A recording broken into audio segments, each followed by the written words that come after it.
الحیات کی پڑھائی بھی شروع کر دی اور 2000 میں عیسائی فلسفہ الحیات میں بھی ڈپلومہ حاصل کر لیا۔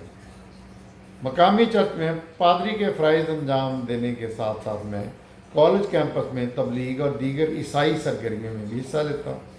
میں نے کئی لوگوں کو بپتسمہ دیا۔ بپتسمہ کا مطلب یہ ہے کہ کسی کو جب عیسائی بناتے ہیں تو اس کو وہ مہلاتے ہیں یا جو بھی ہیں وہ کرتے ہیں، دعائیں پڑھتے ہیں، شادی اور تدفین کی رسومات ادا کرائیں، پیشین گوئیوں کے حوالے سے تفتیشی کانفرنس اور مقدس روحانی اجتماع منعقد کرائے، نامعلوم زبانوں اور معجزہ رنگ میں گفتگو کی،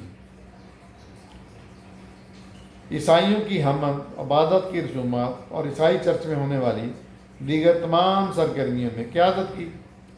انٹرنیشنل ایونجلسٹوں مثلاً امریکہ کے کے بینی، ہند کریفلو ڈالر، کینیڈا کے پیٹر یونگر، ملیشیا کے جوناتھن ڈیوڈ اور بہت سے دیگر کی میزبانی میں کئی کروسیڈز میں بطور مشیر حصہ لیا۔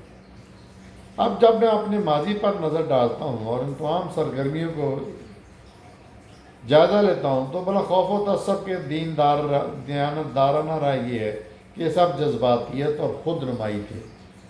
اگرچہ میں ایک مکمل تربیت یافتہ اور باقاعدہ متعین کیا گیا پادری تھا، ہر 2 ہفتے بعد باقاعدہ معاوضہ ملتا اور مجھے وہ تمام ضمانتیں اور یقین دہانیاں حاصل تھیں جو عیسائیت پیش کرتی ہے، مگر میرے اندر ایک انتشار اور پریشانی تھی، ایک خوف تھا، اور میں جانتا تھا کہ اس خوف سے نجات کے لیے مجھے سچائی کو تلاش کرنا ہوگا۔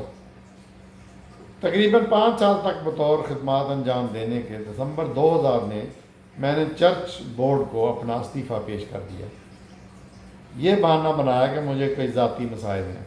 اس استعفے سے مجھے اپنی تنخواہ، چرچ میں رہائش اور کئی دیگر مفادات سے محروم ہونا پڑا، جس کا مجھے کبھی پچھتاوا نہیں ہوا۔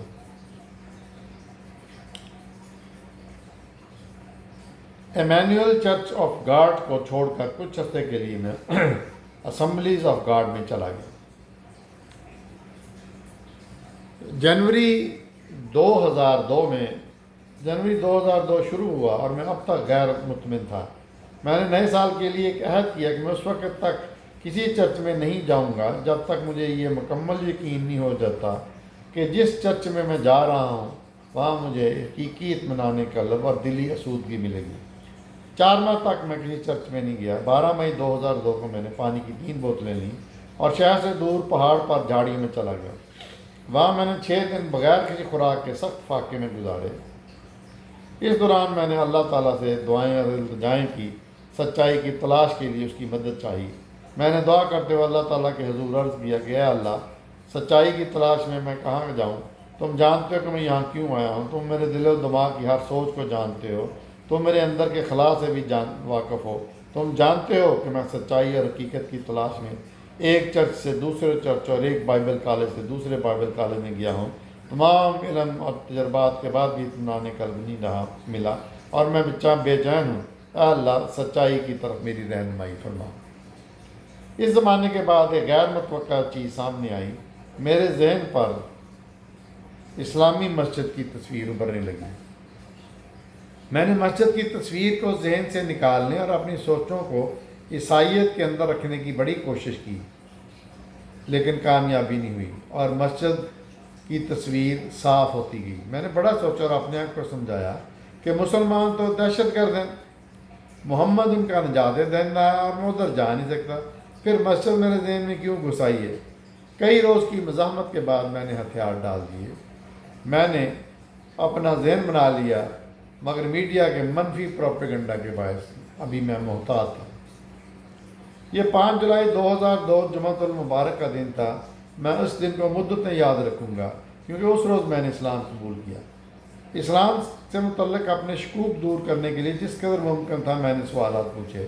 اس کے بعد مجھ پر یہ واضح ہو گیا کہ در حقیقت اسلام ہے کیا۔ الحمدللہ پہلی بار مجھے محسوس ہوا کہ جیسے میرا دل مطمئن ہو گیا ہو اور میرے اندر کا خلا پر ہو چکا ہو۔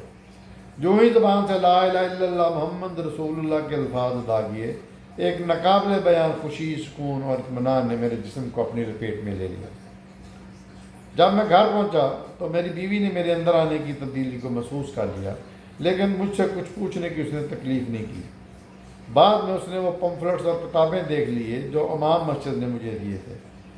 اس نے ان کے بارے میں مجھ سے پوچھا، میں نے جھوٹ بولنا مناسب نہ سمجھا اور بتا دیا کہ میں مسلمان ہو چکا ہوں۔